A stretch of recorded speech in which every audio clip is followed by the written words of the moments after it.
As you just saw, I went ahead and replaced the starter motor. The original one, for one reason or another, was no longer working. The plan was to just do kickstart only, which wouldn't have been a big deal, except the position of the rear set meant we couldn't run the stock kickstart lever. So I was using one off of a CB350, which just cleared as long as you folded up the foot peg here. The problem with it was, so normally the kickstart needs to stop on something.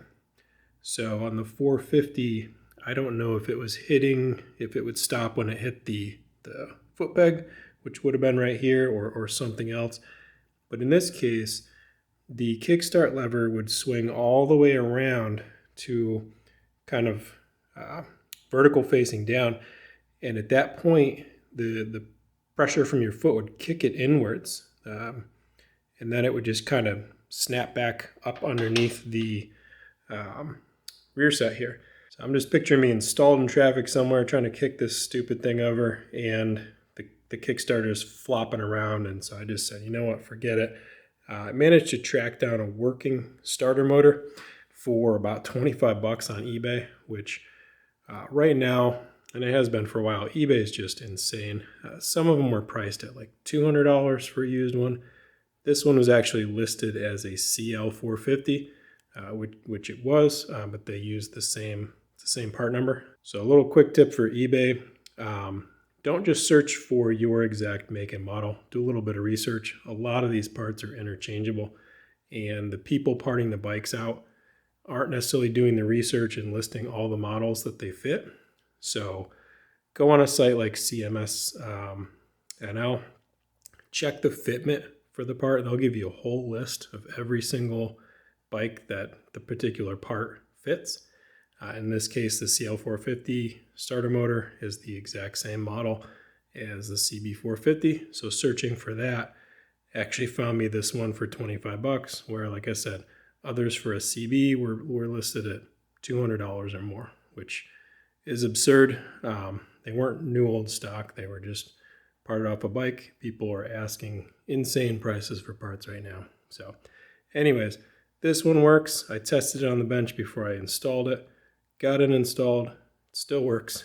So that means we're a little bit closer to getting this thing running again. And so I went and installed a new chain. And unfortunately, we ran into some clearance issues. Now, we were pretty close. I thought I had given myself enough clearance with this bracket here. It was just rubbing. When I was sitting on the bike, it wasn't rubbing, but I figured it's an easy enough fix, so I might as well adjust that. So what I ended up doing is just kind of moving this first bend down. And in the first attempt, so this is the same bracket, I just flattened it out with a hammer, rebent it the same way you saw me do in a previous episode. The problem with it was I got this one shifted just a little bit too much. So when I went to reinstall it, this bolt here was contacting the muffler. So easy fix, I just straightened this one out, and you can see my marks here.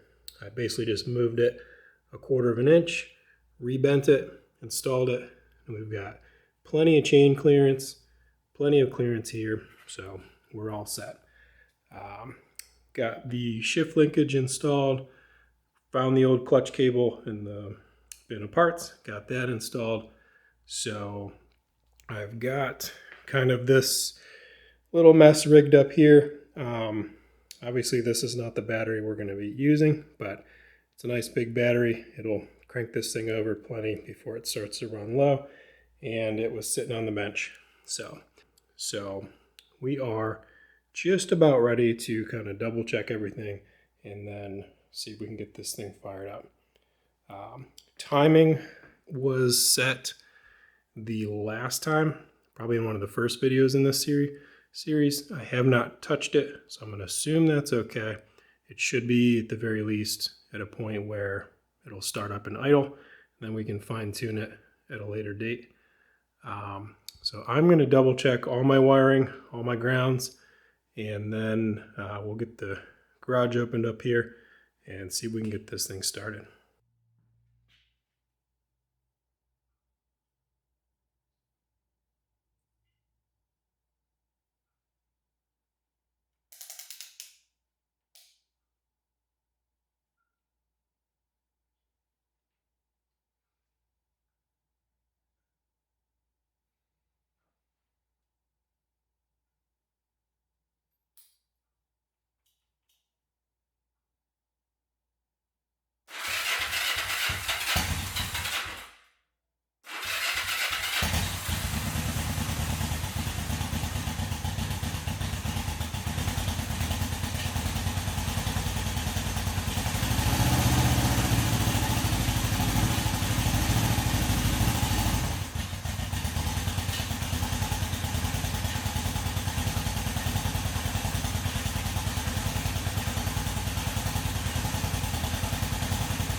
All right, so fortunately this thing still runs pretty good.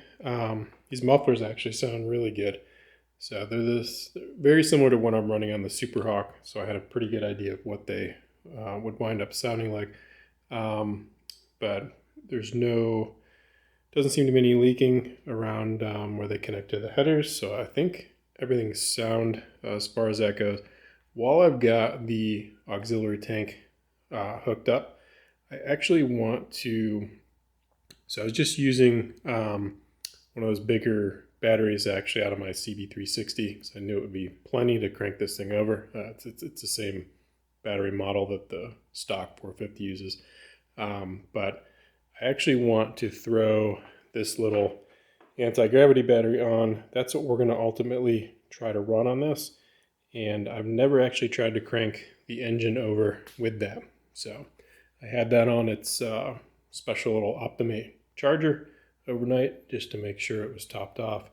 So I'm going to get that hooked up real quick, and hopefully it's got enough juice to crank this motor over, because if it doesn't, we're going to have to figure out a different solution. So let me get that hooked up and we'll give that a shot. All right, so we got the little battery hooked up. It's kind of a hassle because the orientation of the posts are different, but got that all worked out, got some wires switched around. So we put the camera on the tripod and we'll see if this thing will crank this engine over. Everything's cold. That was actually 2 days ago that you guys just saw of this running. So it's been sitting here in the garage, but it's still hooked up as it was before.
Cool, well that's a big relief. This engine capacity is at the very top end of what anti-gravity recommends for this size battery. So a little bit concerned, but it seemed to have no trouble firing this thing up. So that is one more kind of unknown checked off the list. I need to get the garage opened up here and air this out, and then probably drain these carburetors because I shouldn't need to run it for a little bit. So next on the list is going to be front brakes, because as it is now, I could kind of tuck some of this stuff down and get the seat and one of the tanks on and probably take this thing at least around the cul-de-sac here. But without a front brake and running the sketchy old original brake pads, I just don't feel safe doing that. So need to dig the parts out for that. And then the other big unknown is whether or not the stock master cylinder is going to fit here. And just looking at this gap, I do not think it will. So that is going to be another problem to solve. Other than that, I'm happy to be back on this project. I know I've been posting quite a while. We moved earlier this year, and it's been nonstop projects at the new house. So those are starting to settle down, or at least weather's starting to get a little too cold to do some of these outdoor projects. So I'm gonna be moving back inside and hopefully getting this bike wrapped up by springtime. That's the goal. On the road, registered, ready to go by springtime. So I'm gonna wrap this video up here. I appreciate you watching, and I'll see you in the next video.